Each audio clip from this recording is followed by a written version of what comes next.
चुड़ैल। गोरखपुर नाम का एक गांव हुआ करता था। उस गांव में ज्यादा लोग नहीं रहते थे। उस गांव में एक गर्भवती विधवा औरत रहती थी। उस औरत का नाम कमला था। कमला अपने घर में अकेली रहती थी। उसके पति की सारी जायदाद उसके नाम हो गई थी, पर सभी गांव वाले उस औरत को मनहूस औरत समझा करते थे और सभी उससे नफरत किया करते थे। एक बार कमला राशन की दुकान पर खाने का सामान खरीदने जाती है। भैया जी, जरा 1 किलो दाल चावल देना। अरे हाय हाय हाय हाय हाय! अरे मनहूस औरत, मेरी दुकान में अपशुगन करवाने आ गई क्या? हैं? चल जा यहाँ से। मैं कुछ नहीं देने वाला हूँ तुझे। भाग भाग यहाँ से, चल जा, निकल। भैया जी, ऐसा मत कहिए। मैं गर्भवती हूँ, मुझे खाने की बहुत जरूरत है। मुझे खाना दे दीजिए। दुकानदार कमला को वहां से धक्के मारकर भगा देता है। तभी कमला रोते रोते उस गांव के किन्नरों के इलाके में आ जाती है। गांव वाले किन्नरों को उसी इलाके में रखा करते थे, क्योंकि वो लोग किन्नरों को पसंद नहीं करते थे और उनके इलाके में रहने से मना करते थे। तो किन्नरों ने उसी गांव में अपना एक इलाका बना लिया था। जब किन्नर लोग देखते हैं कि एक गर्भवती महिला रोते रोते उनके इलाके में आ गई है, तो सारे किन्नर कमला के पास जाकर उसका हाल पूछने लगते हैं। क्या हुआ बहन, तुम्हारी गर्भवती अवस्था में इतनी बुरी हालत कैसे है? तुम रो क्यों रही हो? तुम डरो मत, हम तुम्हें कोई नुकसान नहीं पहुंचाएंगे। तुम शांत होकर सब बताओ कि हुआ क्या है। मैं कमला हूँ। मैं गांव के दूसरे इलाके से आई हूँ। 2 महीने पहले ही मेरे पति की मौत हुई है। मुझे गांव के लोग मनहूस मानते हैं, क्योंकि मैं विधवा हूँ और गर्भवती भी। वहाँ के लोग मुझे खाने के लिए कुछ बेचने के लिए भी तैयार नहीं, जिससे मेरा गुजारा नहीं हो रहा था। कोई बात नहीं कमला, हम तुम्हारा ख्याल रखेंगे।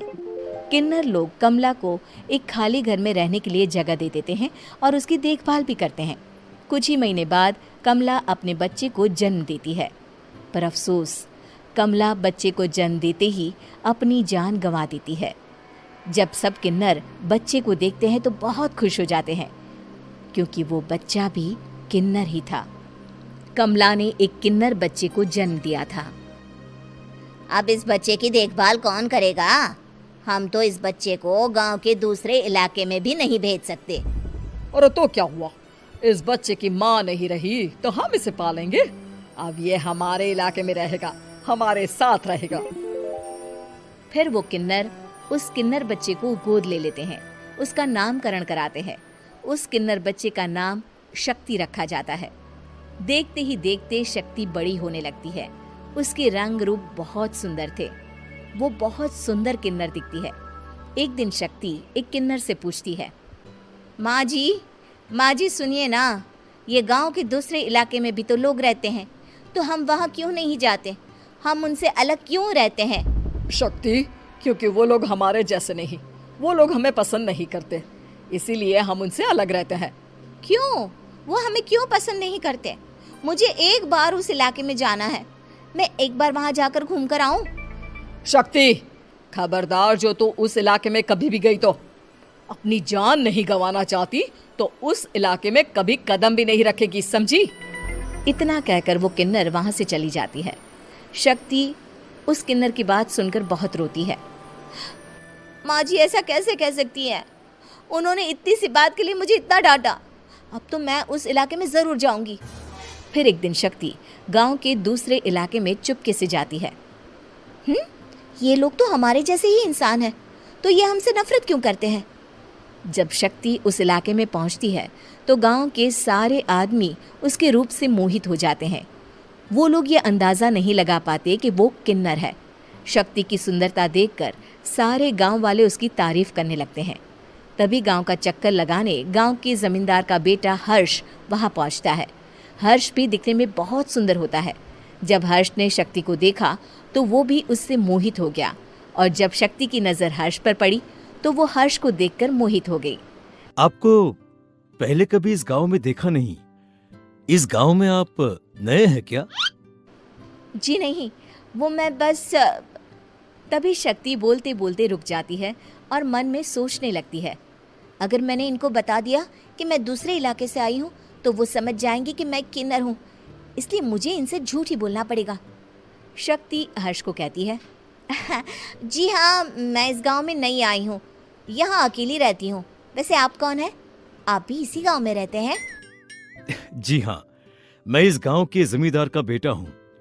आपको किसी भी चीज की जरूरत पड़े तो आप मुझे बता देना, मुझे अच्छा लगेगा। ऐसे ही शक्ति और हर्ष एक दूसरे से रोज मिलने लगते। वो दोनों अपने प्यार का इजहार करने एक दूसरे से मिलने जाते हैं। तभी शक्ति का पीछा करते करते एक किन्नर वहां आ जाती है। शक्ति, मैं तुमसे बहुत प्यार करता हूँ। मैं तुमसे शादी करना चाहता हूँ। क्या तुम मुझसे शादी करोगी? हाँ हर्ष, मैं तुमसे शादी करूँगी, पर मैं तुमको अपने बारे में एक सच्चाई बताना चाहती हूँ जो मैंने तुमसे छुपा कर रखी है। तभी उनके बीच में ही वो किन्नर आ जाती है। शक्ति, तेरी हिम्मत कैसे हुई ऐसा करने की? वो किन्नर शक्ति को खींचकर गांव के जमींदार के पास ले जाती है। हर्ष भी वहां शक्ति को बचाने के लिए पहुंच जाता है। जमींदार शक्ति और हर्ष के प्यार के बारे में सुनकर गुस्से में आ जाता है और शक्ति को गांव के बाहर निकालने की सजा देता है। शक्ति ये बात सहन नहीं कर पाती और कुएं में कूदकर अपनी जान दे देती है। जमींदार हर्ष की शादी गांव की एक लड़की से करवा देता है, पर हर्ष इस शादी से खुश नहीं होता। शक्ति अपना बदला लेने के लिए मरने के बाद किन्नर चुड़ैल बन जाती है। अब मैं इन गाँव वालों को नहीं छोड़ूंगी, अब इनसे मैं अपने प्यार का बदला लूंगी। किन्नर चुड़ैल गांव वालों को परेशान करना शुरू कर देती है। एक बार वो रात को गांव के खेतों में पहुंच जाती है और वहां आग लगा देती है। सारी फसल जल के राख हो जाती है। जब एक आदमी रात को उठकर देखता है कि खेत में आग लग गई है तो वो वहां पहुंच जाता है। वो देखता है कि खेतों के बीचों बीच एक किन्नर चुड़ैल खड़ी है और वहां खड़े होकर ताली बजा रही है। गांव वाला किन्नर चुड़ैल को देखकर बेहोश हो जाता है। जब सुबह उस आदमी को होश आता है तो वो सीधा जमींदार के पास जाता है। अरे जमींदार साहब, अरे वो किन्नर चुड़ैल ने मेरी सारी फसल जला दी। अब मैं क्या करूंगा? क्या होगा मेरा? जमींदार चुड़ैल किन्नर का नाम सुनते ही सब कुछ समझ जाता है। अब वो बहुत डर जाता है। उसी रात को जब जमींदार डर के मारे अपने कमरे में सो नहीं पाता, तभी वहां अचानक से किन्नर चुड़ैल आ जाती है। किन्नर चुड़ैल जोर जोर से जमींदार के आगे खड़ी होकर हंसने लगती है और ताली बजाने लगती है।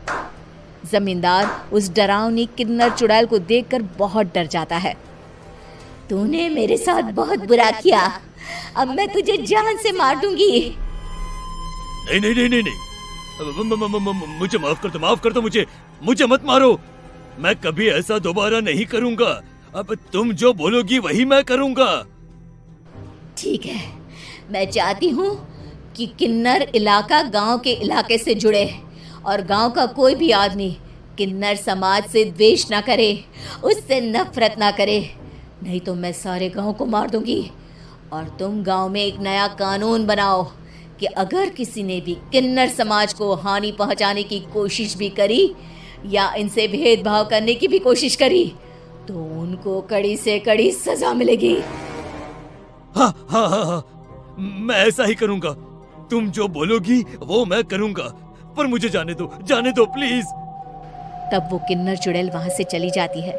गांव का जमींदार किन्नर चुड़ैल का कहा मानते हुए दोनों इलाकों को एक कर देता है और नया कानून भी लागू कर देता है। तब से वहां किन्नर समाज और बाकी गांव वाले शांतिपूर्वक रहने लगते हैं।